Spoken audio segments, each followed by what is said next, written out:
ଜନ୍ମ ରୋଗ ରହିବନି ଜମା ମନକୁ ଭଲ ହେଇଯିବ। ଯାହାକେ ବଡ଼ ପୋଚିଲା ଗଛ ପାସ୍ ପୋଚିଲା ପାଣି ସୁନ୍ଦର ଭାବେ ବରିଷ୍ଠ ରାଜନେତା ସୁରେଶ ସାଉତରା ଅଛନ୍ତି, ତାଙ୍କର ସମର୍ଥକମାନେ ଅଛନ୍ତି, ଭକ୍ତ ଅଛନ୍ତି, ଭଲ ଅଛନ୍ତି। ଯେତେବେଳେ ଶୁଭ ବିବାହ ରହିଛି ବା ନୂତନ ପ୍ରତିଷ୍ଠାକୁ କୁହାଯାଏ ଏବଂ ଆଜି ଯେତେବେଳେ ଠାକୁର ଆସିଲେ ପ୍ରକାର କରୁଛି ଏବଂ ବଡ଼ ବେଶରେ କିନ୍ତୁ ସେ ଦେଇକି ଗୋଟେ ଭବ୍ୟ ଆୟୋଜନ କରିଛି।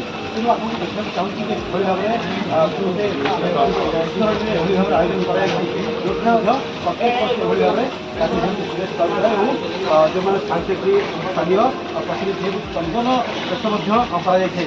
ଆପଣଙ୍କ ଏଠି ଚନ୍ଦନ ମଧ୍ୟ କରାଯାଉଛି ଏବଂ କିଭଳି ଭାବରେ ସେ ନେଇକି ମଧ୍ୟ ସମ୍ପୂର୍ଣ୍ଣ ପ୍ରସ୍ତୁତି ମଧ୍ୟ ରହିଛି। ଦେଖିଥିବେ ଯେଉଁମାନେ ଅଛନ୍ତି ସକାଳୁ ମାନେ ଏଇ ହେଉଛି ଗୋଟେ ବର୍ଷକର ଏମିତି ଦିନ ଆସେ କିନ୍ତୁ ସେ ଦିନରେ ମଧ୍ୟ ସମସ୍ତେ ଦିନକୁ ମଧ୍ୟ ଉପଭୋଗ କରିଥାନ୍ତି କାରଣ ଇଏ ଗୋଟେ ଆଧ୍ୟାତ୍ମିକ ପରିବେଶ ଗୋଟେ ମାହୋଲ ସୃଷ୍ଟି କରିଥାଏ।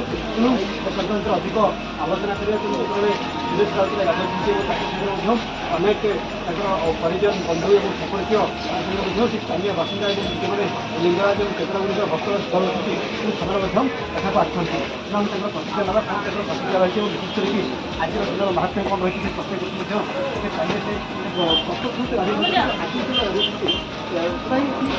ଫୁଲ ରହିଛି ଏବଂ ବେଲୁନ ଲାଗିଛି ଏବଂ ଗୋଟେ ସୁନ୍ଦର ବାସ୍ନା ମଧ୍ୟ ବାସ୍ନାୟିତ ହେଉଛି ଏଇ ଜାଗାରୁ। କ'ଣ କହିବେ ଚାହିଁ ଆଜିର ଏଇ ଯେଉଁ କାର୍ଯ୍ୟକ୍ରମକୁ ନେଇକି ଯେଉଁ ଆଜି ଏ ପରମ୍ପରା ହେଉଛି 1,500 ବର୍ଷ ତଳ।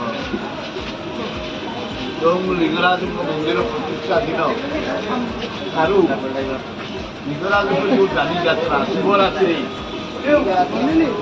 ଲିଙ୍ଗରାଜଙ୍କର ଫେଷ୍ଟିଭାଲ ଅଷ୍ଟମୀ ସବୁ ପାରସ୍ପରିକ ଆଧ୍ୟାତ୍ମିକ କାର୍ଯ୍ୟକ୍ରମ ଚାଲିଛି। ଆମେ ବୋଧେ 52 ବର୍ଷ ତଳେ ଜୟଦେବ ଗରାରୁ ଆମର ଜୟଦେବ ମହାପାତ୍ର ଅଭିରାମ ଗରାବରୁ ସବୁ ଚାଲିଗଲେଣି। କାଳିଆ ଭାଇ ଆମ କାଳିଆ ଆମ ରବି ବହୁ ଲୋକ ଚାଲିଗଲେଣି। ଆମେ ଯେତେବେଳେ ବଞ୍ଚିଛୁ ଆସ୍ତେ ଆସ୍ତେ ଏଠିକାର ବ୍ରାହ୍ମଣ ନିଯୋଗ, ବଡ଼ୁ ନିଯୋଗ, ପୂଜାପଡ଼ା ନିଯୋଗ, ସମର୍ଥ ନିଯୋଗ, ବେହେରା ନିଯୋଗ, ବହି ନିଯୋଗ ଯେତେ ଅନୁଷ୍ଠାନ ସମସ୍ତେ ଆମେ ଦଳମତ ନିର୍ବିଶେଷରେ ଏକାଠି ହେଇ ପ୍ରଭୁଙ୍କୁ ପୁରା ମନ୍ଦିର ସଜେଇ ଆଜି ଲାଇଟ୍ ଫାଇଟ୍ ଦେଖେ ବଡ଼ଦାଣ୍ଡ ମନ୍ଦିର ସିଂହଦ୍ୱାର ପୁରା ବଜାର ପୁରା ଲାଇଟିଂ ଗୌରୀ ପର୍ଯ୍ୟନ୍ତ ଏଠି ପୁରା ବରଯାତ୍ରୀ ପ୍ରଭୁଙ୍କ ବରଯାତ୍ରୀ ହବା ଗୋଟେ ଅଛି ସନ୍ଦନ ଉତ୍ସବ।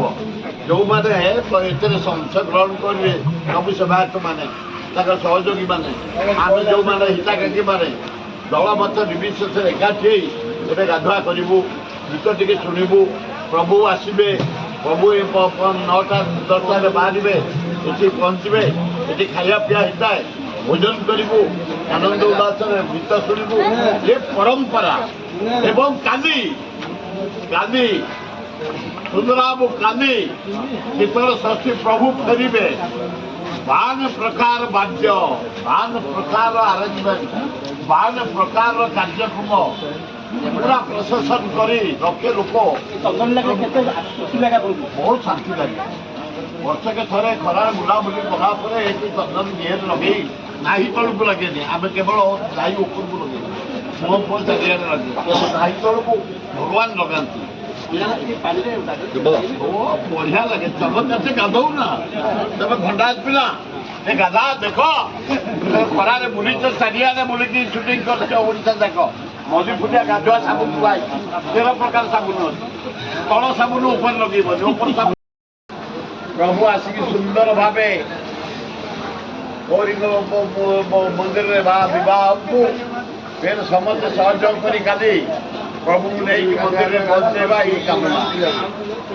ଆଉ ପ୍ରଭୁ ସମସ୍ତଙ୍କୁ ଆଶୀର୍ବାଦ ଦିଅନ୍ତୁ।